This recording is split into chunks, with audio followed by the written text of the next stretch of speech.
Aceh minta tolong ke PBB dan mengirim surat perihal penanggulangan bencana karena pemerintah pusat dinilai lemah. Pertanyaannya, Aceh sebelah mana yang ngirim surat? Sudah diklarifikasi oleh Pak Gubernur sendiri. Pak Mualem bilang Pak Mualem tidak tahu menahu tentang surat itu. Pak Mualem tidak merasa mengirim surat itu ke PBB.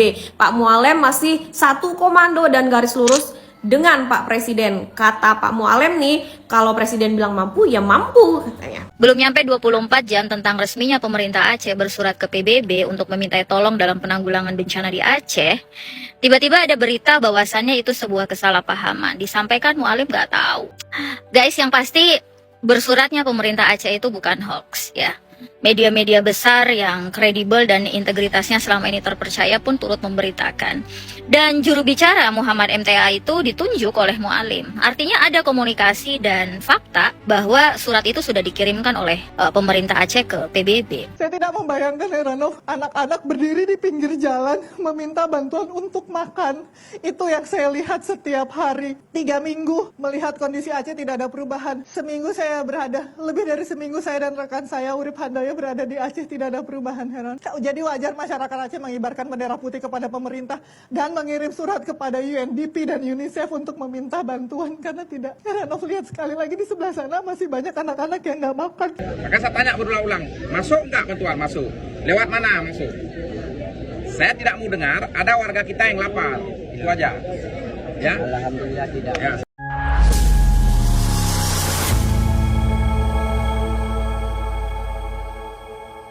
Assalamualaikum warahmatullahi wabarakatuh, ya saudara-saudaraku sebangsa dan setanah air, dimanapun kalian berada, semoga kalian selalu dalam kondisi sehat walafiat.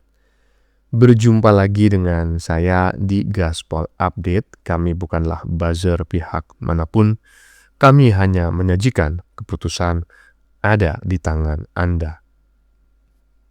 Teman-teman, ini ada video yang menurut saya cukup menarik ya, yakni tentang Aceh lagi yang saat ini sudah banyak menyebut, bukan sudah banyak menyebut ya, Aceh yang saat ini sudah banyak disebut ya sebagai sebuah negara ya, yang ternyata juga secara diam-diam telah mengirim surat ke PBB. Waduh. Sebuah provinsi ya di dalam sebuah negara mengirim surat ke PBB. Wah, ini menurut saya sudah sangat offside ya kan. Hah? Karena Aceh ini kan hanya sebuah provinsi di dalam sebuah negara. Jadi seharusnya kalau ingin mengirim surat ke PBB, maka harus melalui pemerintah pusat ya, pemerintah Indonesia. Ini sudah jelas ya teman-teman ya, ada tujuan-tujuan yang menurut saya tidak sekedar ingin memulihkan kondisi masyarakat pasca banjir ya, bukan sekedar minta bantuan kemanusiaan seperti makanan, obat-obatan dan lain-lain.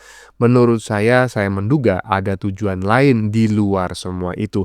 Tetapi yang bikin agak aneh, sang gubernur justru mengaku tidak tahu menahu tentang surat yang dikirim ke PBB tersebut. Waduh. Kalian percaya nggak? Nah, bagaimanakah videonya dan bagaimanakah respon netizen? Mari kita tonton bersama. Kemudian mari kita komentari bersama di bagian akhir video. Ini dia. Aceh minta tolong ke PBB dan mengirim surat perihal penanggulangan bencana karena pemerintah pusat dinilai lemah. Pertanyaannya, Aceh sebelah mana yang ngirim surat? Sudah diklarifikasi oleh Pak Gubernur sendiri. Pak Mualem bilang Pak Mualem tidak tahu menahu tentang surat itu. Pak Mualem tidak merasa mengirim surat itu ke PBB. Pak Mualem masih satu komando dan garis lurus dengan Pak Presiden. Kata Pak Mualem nih, kalau Presiden bilang mampu, ya mampu katanya. Kenapa ada tindakan-tindakan dan gerakan-gerakan yang sepertinya ingin mencoba mengadu domba antara Pemda Aceh dan juga pemerintah pusat? Ya, kalau kita bahas secara sejarah, memang Aceh ini adalah bentuk sensitivitas dari politik kita di masa lalu. Tapi kawan-kawan, mari kita tingkatkan awareness bahwasannya memang ada pihak-pihak yang tidak senang terhadap keharmonisan kita bernegara. Kita tetap waspada, politik adu domba terhadap ternak-ternak koruptor yang memang periuk berasnya disenggol presiden gitu. Saya asumsikan ini ada estimasi 3 minggu ke depan ada gerakan besar-besarannya lagi. Karena apa? Karena ditutupnya akan dicabutnya beberapa PT yang disinyalir akan bertanggung jawab terhadap bencana alam yang terjadi ini. Ya, kita harus tetap waspada. Tapi ya teman-teman, secara normatif itu berdasarkan undang-undang, Aceh ini memang memiliki kewenangan dan bisa menjalin hubungan kerjasama internasional berdasarkan Undang-Undang Nomor 11 Tahun 2006 tentang pemerintahan Aceh, yang mana kalau kita tinjau secara normatif, Aceh ini adalah daerah khusus yang memegang otonomi khusus, dan itu dipertegas lagi dengan Perpres Nomor 11 Tahun 2010, dan prinsip dalam menjalin kerjasama internasional itu sudah dijelaskan pada pasal 345, yang mana secara administratif domain kekuasaan dan keputusannya tetap berada di pemerintah pusat. Ya teman-teman, jadi kita tidak buta hukum, kita tidak buta politik. Ini sudah mulai ada gerakan upaya adu domba, ya. Mentah lagi hoaxnya, guys. Mentah lagi hoaxnya, tolong di ini dong, dikalkulasiin udah berapa skornya sementara. Ya, Mbak Ririn menganggap hoax ya dan mental. Jadi isu yang dikembangkan tersebut menurut Mbak Ririn 100.000 triliun persen ya. Mungkin seperti itu ya. Itu adalah hoax yang memang sengaja disiarkan, disebarkan untuk mengadu domba. Dan Mbak Ririn juga meminta agar penyebar hoax ini menghitung skor gitu ya. Berapa kosong sudah sekarang ya kan, terkait hoax yang disebarkan dengan pemahaman masyarakat ya. Karena hoax yang disebarkan tapi gagal itu kan sama dengan kalah ya. Nah, menurut teman-teman bagaimana ya? Apakah benar bahwa Aceh itu telah mengklaim dirinya sebagai negara dan mengirim surat ke PBB ya terkait permohonan atau permintaan ya kemanusiaan lah terkait bencana yang terjadi, nah ya, ataukah itu hanya hoax ya seperti yang disampaikan oleh Mbak Ririn mengutip pernyataan Mualim ya, sang gubernur yang mengaku tidak tahu menahu ya. Lanjut. Belum nyampe 24 jam tentang resminya pemerintah Aceh bersurat ke PBB untuk meminta tolong dalam penanggulangan bencana di Aceh, tiba-tiba ada berita bahwasannya itu sebuah kesalahpahaman. Disampaikan Mualim nggak tahu. Guys, yang pasti bersuratnya pemerintah Aceh itu bukan hoax ya. Media-media besar yang kredibel dan integritasnya selama ini terpercaya pun turut memberitakan. Dan juru bicara Muhammad MTA itu ditunjuk oleh Mualim. Artinya ada komunikasi dan fakta bahwa surat itu sudah dikirimkan oleh pemerintah Aceh ke PBB. Tapi yang menarik adalah, teman-teman ingat nggak? Alay, mau kemana? Tapi yang menarik dari kejadian ini adalah kepandaian Mualim dalam menggocek pemerintah pusat, khususnya Prabowo. Mualim tahu banget bahwa Prabowo ini nggak mau banget asing terlibat. Dan teman-teman ingat nggak waktu polemik 4 pulau Aceh yang mau diambil oleh Sumut? Bagaimana ketenangan Mualim tapi menunjukkan betapa ini orang nggak bisa dianggap enteng. Dan pada akhirnya 4 pulau itu tetap menjadi milik Aceh. Dan kali ini Mualim berhasil lagi memukul telak langsung ke jantung Prabowo yang sangat tidak menginginkan asing terlibat dalam penanggulangan bencana di Sumut, khususnya di Aceh, yang kita tahu latar belakang sejarahnya seperti apa. Teman-teman, saya memahami di lapangan juga ada kelemahan dari pemerintah daerah, khususnya di level kabupaten kota. Bupati Biren yang tiba-tiba udah ngomongin sawit, Bupati Aceh Selatan yang tiba-tiba berangkat umroh di tengah masyarakatnya terkena banjir. Belum lagi yang terbaru katanya Bupati Langsa ketahuan karaoke ya kan ya. Belum lagi pusingnya di level kecamatan, di level desa yang tidak sedikit memberikan sumbangsi atas berantakannya distribusi sembako. Tetapi yang menarik di level antara Mualim dengan pemerintah pusat adalah kemampuan dari Mualim mengkomunikasikan apa yang harus dilakukan oleh pemerintah pusat tanpa harus meminta, tanpa harus mengemis. Top Mualim. Oh iya, kalau ada yang mengaitkan dengan dana Otsus Aceh, ya membangun Aceh kan perencanaannya bukan hanya untuk menanggulangi bencana kan.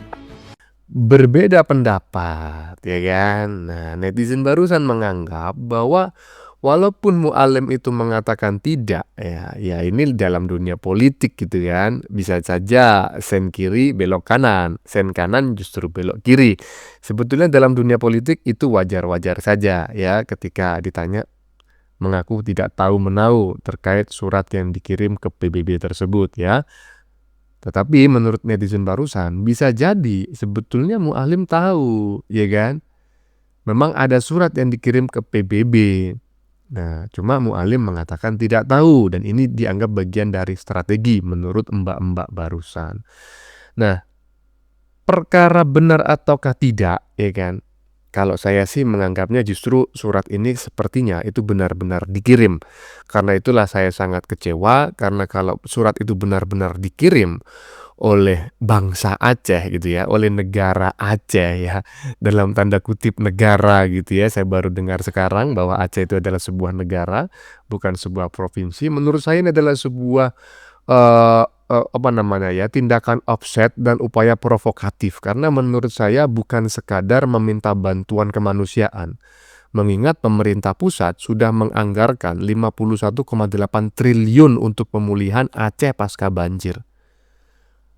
Apalagi yang diminta gitu loh, 51,8 triliun itu bukan angka yang sedikit. Nah, kalau misalnya dikatakan tapi faktanya kita tidak menerima bantuan Bang. Nah, ya itu yang harus dikawal ya. Bukan malah minta bantuan ke luar negeri. Emang kalau luar negeri memberikan bantuan berapa? Australia saja itu dulu memberikan bantuan itu senilai 13 triliun, ya kan? Pada saat tsunami Aceh, tsunami itu jauh lebih parah loh kerusakannya. Itu Australia hanya mengirimkan bantuan senilai 13 triliun. Itu jauh di bawah 51,8 triliun yang akan diberikan oleh pemerintah pusat. Nah, seharusnya memilih yang lebih banyak kan yang diberikan oleh pemerintah pusat. Cukup dikawal aja, kan seperti itu menurut saya sih. Lanjut. Saya tidak membayangkan Heranov, anak-anak berdiri di pinggir jalan meminta bantuan untuk makan. Itu yang saya lihat setiap hari. 3 minggu melihat kondisi Aceh tidak ada perubahan. Lebih dari seminggu saya dan rekan saya Urip Handoyo berada di Aceh, tidak ada perubahan, Heranov. Jadi wajar masyarakat Aceh mengibarkan bendera putih kepada pemerintah dan mengirim surat kepada UNDP dan UNICEF untuk meminta bantuan karena tidak. Heranov, lihat sekali lagi di sebelah sana masih banyak anak-anak yang nggak makan.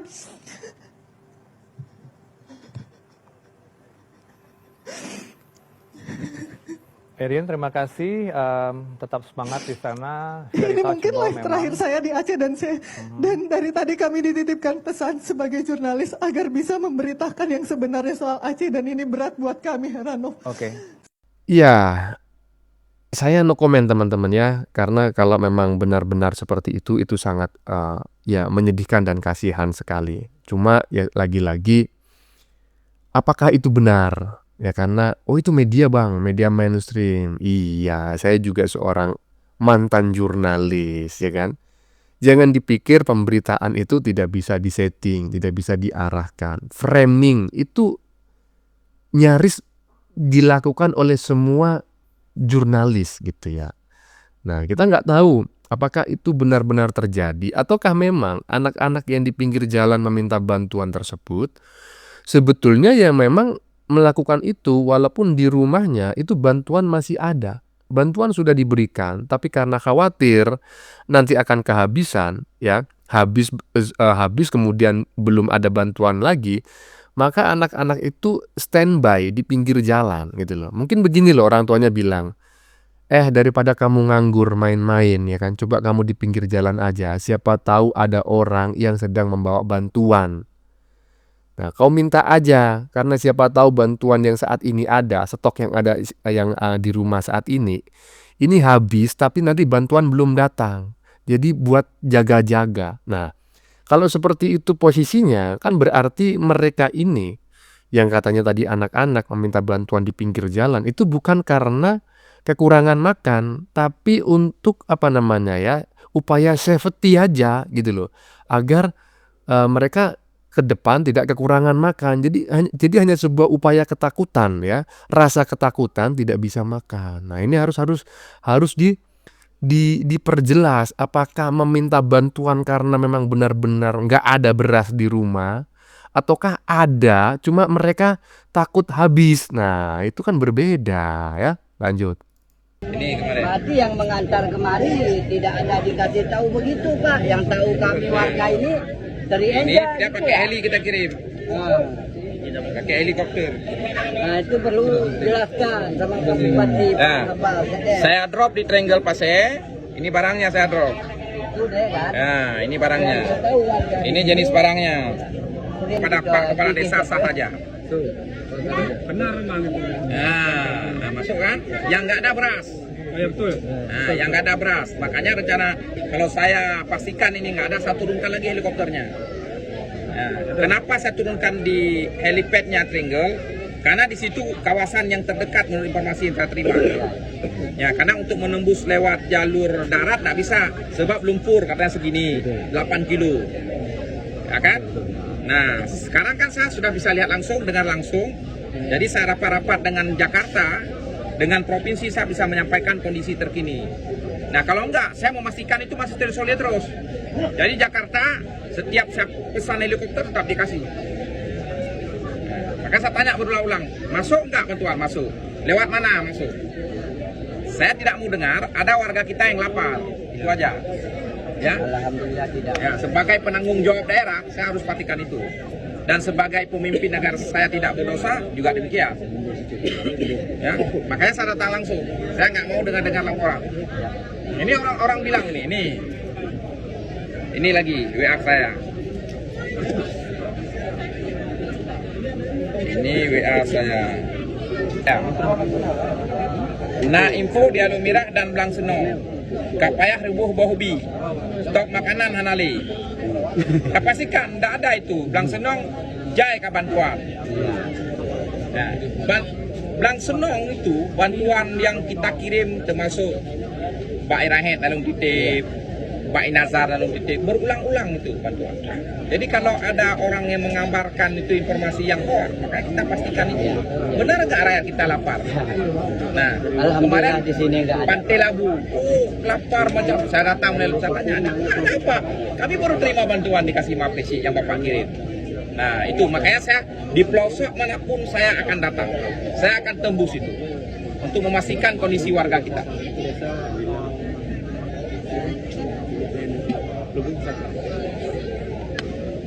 Nah, coba bayangin ya, barusan jelas kan? Nah, ini makanya saya katakan apa? Saya tidak menuduh orang lain berbohong, tapi siapa tahu informasi tersebut itu tidak seperti fakta di lapangan. Ini seingat kalau saya nggak salah ya, mungkin adalah seorang bupati gitu ya, sampai datang ke pelosok untuk membuktikan apakah benar ya bantuan tidak sampai, ada rakyat yang kelaparan. Nyatanya apa? Tidak, nggak ada. Karena bantuan sampai, bahkan bantuan diberikan melalui helikopter. Dan helikopternya itu langsung koordinasi ke Jakarta, ke pemerintah pusat. Nah, jadi misalnya ada penggiringan opini, bantuan tidak sampai, kemudian anak-anak sampai berjajar di pinggir jalan mengharapkan bantuan. Ini perlu di cross check kembali apakah benar-benar seperti itu, ataukah memang karena nggak ada kerjaan lagi ya. Ya karena dalam kondisi bencana ya, pasca bencana, sehingga mereka ya standby aja di pinggir jalan. Siapa tahu ada truk-truk pengangkut bantuan, maka mereka akan mendapatkan bantuan. Tapi bukan berarti di rumahnya nggak ada bantuan yang dimakan. Ada gitu loh ya. Lanjut.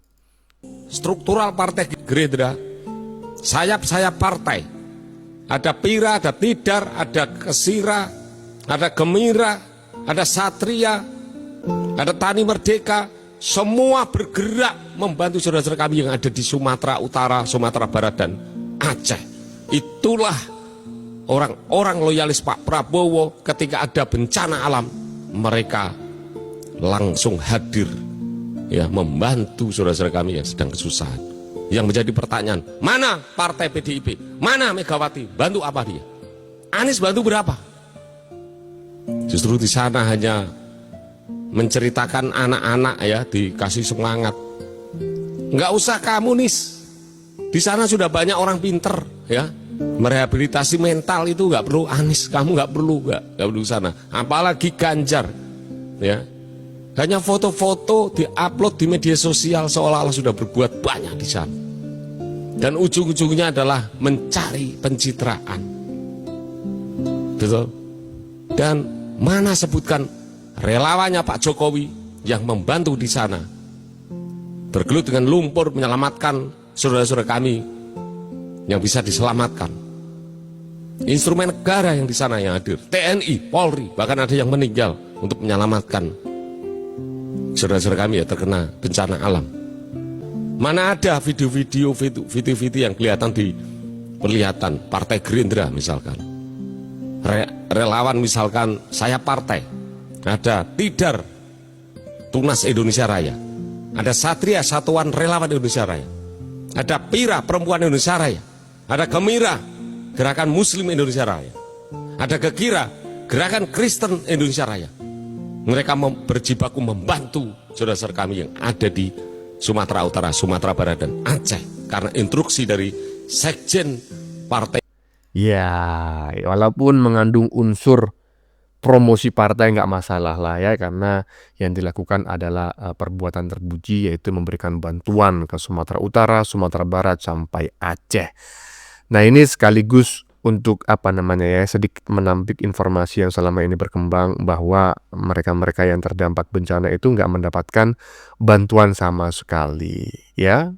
Ya mungkin harus dicek ulang kalau memang benar-benar itu terjadi. Bagaimana menurut kalian? Keputusan ada di tangan Anda, silakan tulis di kolom komentar baik Anda yang setuju maupun yang tidak setuju dengan isi konten ini. Sebelumnya saya memohon maaf ya jika dalam penyajian konten ini ada kata-kata yang menyinggung, kurang tepat penggunaannya, atau ada data yang dianggap keliru atau salah. Saya memohon maaf yang sebesar-besarnya. Kita jumpa lagi di lain video. Salam NKRI.